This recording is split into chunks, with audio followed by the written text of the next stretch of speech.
Hi viewers, I'm Zach Berly with Carolina Forward Interviews, where we talk with our appointed and elected officials about the issues of today, the future of our state, and what motivates them to do what they do. We're joined today, thankfully, by Secretary Kody Kinsley of the North Carolina Department of Health and Human Services. Secretary, thank you for your time. Great to be here. So now, first of all, I think people kind of get Department of Health, but you might lose them at Health and Human Services. Human Services part might be confusing. Can you just describe for the ones out there who are more casual followers of politics what it is that you do? Sure. So the Department of Health and Human Services is really responsible for all the pieces of the puzzle that help North Carolina be healthy and well. So, on the health side, you think about our public insurance program, Medicaid, you think about our Department of Public Health that does, clean water and, supporting communicable disease issues, which we're all very familiar with. On the human services side, it's programs like our vocational rehab program that helps support people with disabilities to have access to employment, disability determination services to determine whether someone is disabled, and a number of other programs. But really, it's the Department of helping people be healthy and well. You got a pretty impressive CV. For yourself, what has it been like to go through this journey to become a secretary? Because you don't just become a secretary. Public service is a real passion for me, and it grows out of my experience growing up in Wilmington, North Carolina. My family, my parents worked incredibly hard. My dad was a carpenter. My mom cleaned houses. And they had to make use of several of the programs that my department runs today to help get by. I didn't have health insurance until I was 26. And so I had a real experience as a child understanding the leg up and the opportunity that programs at my department give people, and it put me on this course of how do I pay it forward. And so I have spent some time in D.C. Working in 2 presidential administrations, at the White House, at the Treasury Department. Government operations and administrating large organizations became my focus and expertise.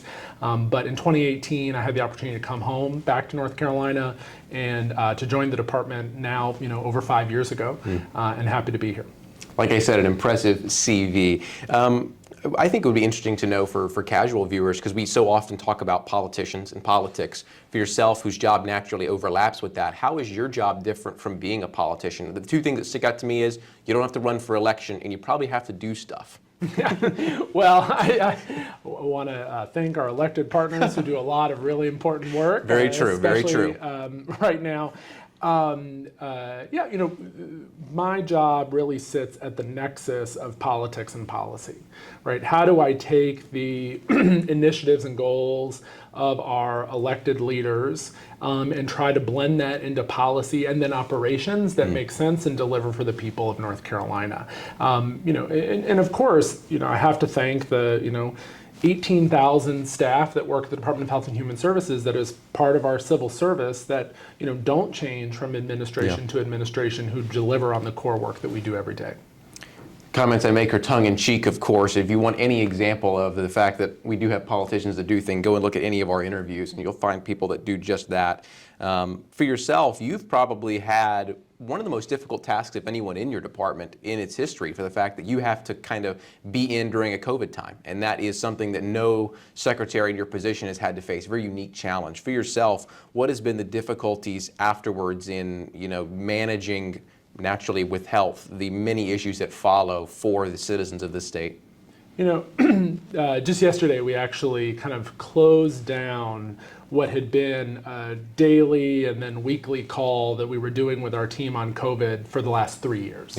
And my predecessor, Secretary Cohen, and myself, and most importantly, our entire team that has been working every day through this, it's been quite a journey. What I am happy to say is that we have the tools today to manage COVID, so it doesn't manage us. The thing that people have to, I think back and reflect on is when COVID as a virus first came onto the scene, we did not understand how it behaved, and we did not have the tools to try to mitigate it other than very blunt force instruments. Now we've got vaccines, we have tests, we have treatments, and we understand how layered protection makes a difference, of which we've got a lot of. And so we're able to manage this as a respiratory illness, and I'm happy to say that today our numbers continue to decline, and we're starting to track it along with other respiratory illnesses that impact people's health. One of the big things that has been a huge moment, I think, for people who have been advocating it for a very long time in the state is the final success of Medicaid expansion. Can you just tell us, how much of a laurel that is for you to be able to preside over what that will be for the state and for the future of people all across our beautiful state, and also what helped get it across the line? Because, of course, it was quite a Herculean task. Well, first and foremost, I have got to thank Governor Cooper, who did not waver in his leadership to get this done. Every negotiation, every conversation came back to Medicaid expansion, and the strategy of building a coalition of people to really, people who don't normally think about health policy, who may have health insurance themselves, who don't understand how this impacts them. It brought people to the table in a very different way. Credit to, of course, the legislative leaders who got there over time, who understood the financial dynamics of this. But for me, the real focus has been, the opportunity that Medicaid expansion brings to our state with regard to behavioral health, something that I know everybody desperately wants us to make a difference in.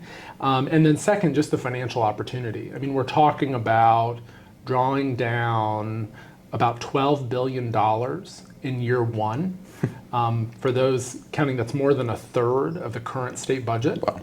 $12 billion in year one, and then $8 billion in out years at no additional cost to the state taxpayer. I mean, you go to any other company and you say you have a financial opportunity like that, and they say no thank you, they're violating their fiduciary responsibility. This is a great opportunity for North Carolina. I know one of the big parts of the discussion of getting across the line has been certificate of need laws. Can you go through, for people who first of all may be unfamiliar, and then how important it is to the process of getting Medicaid expansion done? So certificate of need laws are designed to, essentially place healthcare services where they're most needed. Unlike other, parts of the economy where you buy exactly and only what you need, healthcare behaves a little bit differently, and what we find is that when you have a MRI machine in a certain part of a community, the use of that machine goes up whether or not people actually need it because the finances of it. We needed to reform aspects of our certificate of need laws. North Carolina had the second most services across the state subject to certificate of need. So if you wanted to purchase an MRI, or if you wanted to build a new mental health hospital or a new substance use disorder treatment facility, you had to go through an application process. I will say that especially for those last two, we had rarely, if ever, rejected one of those applications. So it made sense to kind of clear it up and do some deregulation here to try to get the market a little bit more competitive. But I think there's an important thing here for folks to remember. Just because a business can now move into certain areas and build certain services that they could not before, doesn't necessarily mean they will. Because if people in those communities have no way to pay, then they're not going to be able to make use of those services. And that's why Medicaid expansion is so important. North Carolina has 10% of its people that are uninsured. They have no way to pay for the healthcare services that we're talking about. In rural communities, it's 30 to 40% of people. And so we're not going to see a bunch of mental health treatment services moving into rural communities if people don't have a way to pay, which is why Medicaid expansion, increasing rates, and the other tools that we're trying to put in place to give people the opportunity to get the care they need is really critical. It's fantastic. I want to drill down on a bit of what it is that you're doing with the department and what's important to you. Can you just go through some of the priorities, the things that you think are important and will improve the lives of people in the state? Well, first and foremost, behavioral health and resiliency. I don't believe that there is a North Carolinian that will not say they have not, I don't believe there is a North Carolinian that has not been touched by the need for mental health care over the last several years. Yep. We had been on a pretty bad trajectory. Suicide rates have doubled in the last decade. We had 4,000 people die from drug overdoses in a year. We've seen reports of anxiety and stress quadruple in the last year. And this is not just about COVID. This is about decades of underinvestment in a system of care. And the basic principle is that there is no health without behavioral health. Yeah. What we also know is that when we invest in, and when I say behavioral health, I mean mental health and substance use disorder. When we invest in mental health and substance use disorder treatment, we see the cost of other forms of care go down. And that's something that's really important to me. I'm not just interested in, giving people access to care. I really want to give people access to health. That means giving people access to the right care. So big priority one, behavioral health and resilience. Our second big priority is child and family well-being. That starts with our earliest kids. We see many children in North Carolina that don't have access to food. We know how important that is for early development. We know that Black babies die twice as often in childbirth compared to white babies. We know Black mothers as well. That sort of health disparity is unacceptable. Yeah. And at the same time, we're seeing a crisis with our kids that are struggling with mental health issues. Today we'll have about 50 kids across North Carolina that are stuck in emergency departments with no place to go. We'll have about the same number of kids sleeping in DSS offices with nowhere to go. And so we have got to make needed investment. I mean, this is a story of so many years of not investing in this system of care, and we have got to do it, and the time is now. Last and certainly not least is a strong and inclusive workforce. Everybody recognizes that the dynamic of the economy has changed in the last several years. We've got the opportunity to go work in retail for $17, $18 an hour and get full benefits. That's terrific. I'm super happy for that. But when you think about our direct care workforce and our nurses, people who take care of our oldest North Carolinians, folks at my department, I mean, the dynamic is that you make a lot less in those jobs now than you could in a lot of other jobs. And so we have got to solve that problem too. A lot of the people that are watching this are within the state, but there will be eyes outside of it as well, and there are people in this state that have an impact on a larger level. So I know that this is a policy that you have no control over and was brought from the national level, but I know it affects priority number 2 for you, and that was the child tax credit. Can you talk about how big of an impact that had on those numbers that you were seeing and the improvement of priority number 2 for you, and then now that it's no longer in form, and it has been debated about, one that a policy to me doesn't seem to be very partisan in a sense because it reduces so much child poverty. Can you just talk about what you saw as far as the improvement of priority number 2 for you, child welfare, overall during the period of time that it was in effect? There's no question that the child tax credit lifted so many families out of poverty. And there's also no question that when you give children that sort of lift and leg up, you put them on a different trajectory for the rest of their life. Their emotional health and well-being, the amount of money we will spend later in life in providing services and care to those individuals, there is no better investment than children. But in addition to the child tax credit, we're also seeing a constriction on the other side of the public health emergency around SNAP benefits. So the amount of resources for families from the federal government for food is going to go down. And we're seeing those other policies constrict as well. This is why it's really important for us to invest, and that's why we've been doing clever things like using our Medicaid resources to pay for food, because we know more of that drives health than anything else. Sure. And trying to get more upstream. We want to pay for more prevention and more care. I also want to touch a little bit on child care. The federal government enabled North Carolina to put $805 million into shoring up our child care system across the state. During the last several years, most states, the number of kids in child care dropped 17%. North Carolina only dropped about 6%. Because we were able to shore up that critical system. And here's why child care is so incredibly important. First and foremost, gives kids access to high quality early education that puts them on a different trajectory. We know from the research that not only are they better off from an emotional, social development perspective, but their health outcomes later in life and their income outcomes later in life is higher when they have access to that care. The second thing is that when you give access to a child for high quality early education, the parent gets to go to work. That's really important to the parent for a variety of reasons. And then third, but certainly not least, is that it's a great investment in the businesses that need those parents to work and the businesses that provide that care. So it's really a triple play. And that's another thing that we've got to do. North Carolina has got to continue that sort of investment in our kids and our future.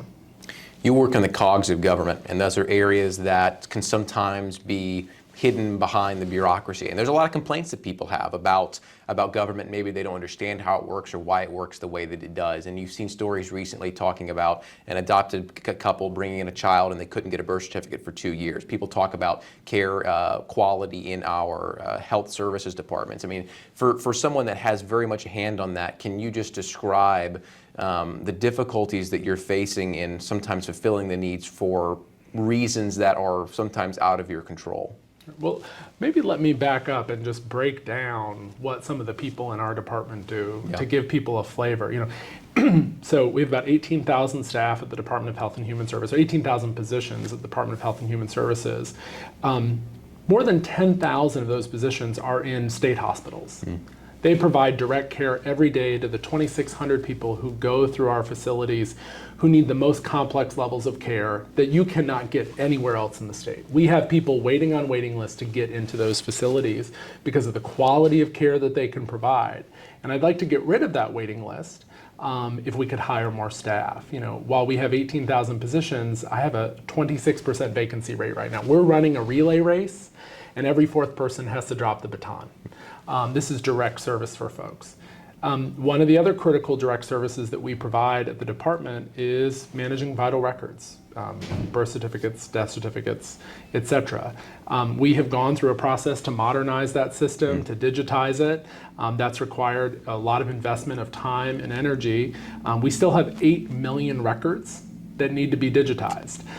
So we've got at the same time about a 35% vacancy rate among that team.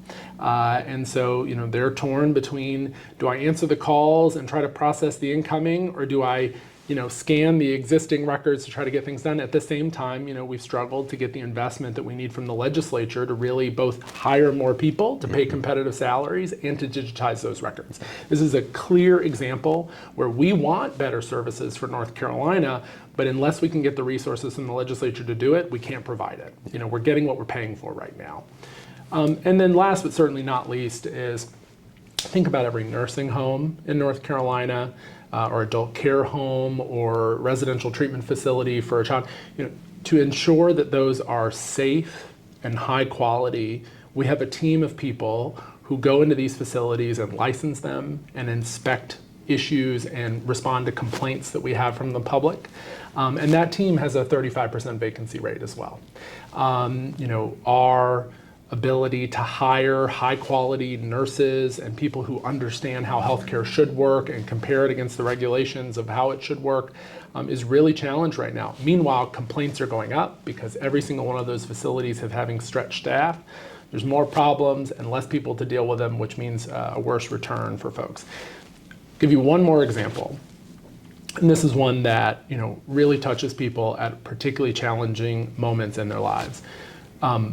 When you have a death in North Carolina, and if that death is particularly complex to the point that it requires an autopsy, those autopsies will flow through these regional autopsy centers, but some of them will end up at my office of the chief medical examiner. Our turnaround time right now for individuals to get their final autopsy reports, to have that sense of closure, to understand what happens, or if there's a criminal case involved, to get the information that district attorneys need as part of their work, that turnaround time can be 9 months right now. Our forensic pathologists are doing twice as many autopsies as the national average. They're working around the clock to get these families the information and the closure they need. We pay half as much per autopsy as the national average in North Carolina. We have huge vacancy rates because we pay significantly less for forensic pathologists than other folks. And right now there's a desire to do more. With the opioid epidemic and the impact fentanyl is having, we want to have more testing and more forensic analysis to understand how that is ravaging our state. But we also have to have a willingness from the legislature to invest the resources necessary to provide these core services. The bottom line is that North Carolina deserves better, and we have got to invest in our state staff to provide these critical services. I could go on and on about what the department does. We test every single, well in North Carolina. We test every single newborn in North Carolina has a blood test to determine early detectable diseases that if we detect them within the first several days, we can save that child's life. But right now, we're stretched on our ability to provide those services because we are not investing in state staff, and we cannot ignore it any longer. Yeah. I want to close with this. You're an appointed official at the head of a department full of civil servants. You talked about that at the beginning and how big of a role they play. I think the last 8 years has seen an unprecedented assault on our institutions, and I think maybe a degradation of the job that people like yourself and the people that are in your department do. For yourself, how proud are you to be a civil servant, to be a part of a civil service? How proud are you to lead a group that have dedicated themselves not to winning elections or changing jobs every 4 years, but to whatever the administration is, says, or does, they show up to work regardless? I mean, how proud of you of that, and what have you seen as far as maybe the assault on what it is that both in the state and the national level you do and people like you do all across the country? You know, couple things here. First and foremost is that I think there's probably no more rewarding job than public service. If you're a person who likes to solve problems and likes to make a difference in other people's lives, you will not find a more rewarding opportunity than going into public service. We have the toughest problems you can possibly imagine. We have the tightest resources you can possibly imagine, and we have the greatest opportunity to touch people's lives. And so when you can really have that alignment, it's a thrill. And when you can really make a difference, it's huge. And that's why we have, because of that attractive opportunity, no one can outcompete us on mission. We've got some of the most talented, intelligent, dedicated people who show up every day trying to make a difference for North Carolina, and that is really exhilarating. At the same time, I think that we've got to remind folks that the work that we do every day is in service to them. And when people call, we need people to pick up the phone and be able to provide those services and solve the problems. And right now we've unfortunately been heading in a direction of defunding and trying to dismiss what government does as confusing, and it's not. This is basic services. This is roads that work, water that is clean, businesses having licenses, food that's safe when you go to the restaurant to eat. And these services impact us every single day. And you know what? When it works really well, it's very quiet. And people don't think about it. And I think we're at a moment where we're going to start to see more and more of these things breaking because we have been underfunding it and devaluing it for too long. And that's what worries me the most. Yeah. You're certainly tasked with a job that is both often not thanked enough and often goes hidden behind the scenes. Like you say, we only really talk about these things when they go wrong. So that's unfortunate for you, but we're glad that you can have this platform to talk about it, to talk about the people who are behind the scenes and do an amazing job. So first of all, thank you for what you do, and thank you for taking the time to speak with us. Yeah, it's great to be here, and I appreciate the time. If I can just end with one other thing, I will say, this is a really exciting time for North Carolina. I think that in spite of the challenges that we face, we see broad alignment among, many individuals from different backgrounds about a desire to do better around health and well-being. And we're on a path at the Department of Health and Human Services where we not only want to, we're not interested in spending money, we're interested in investing and driving down the cost of healthcare over time, giving people better opportunities over time, and really changing lives person by person, community by community. We know the strategies that work. We have the tools that are evidence-based and will make a difference. This is really about continuing to build a partnership of people that understand what that looks like and trying to drive forward towards it. Thank you so much, Secretary. Thank you. For all of you, we say thank you for tuning in. Check out the other interviews that we've done and ones we've got in the future. There are so many amazing people who make impacts in our state and improve our lives. So thank you so much for your time, and we'll see you in the next video.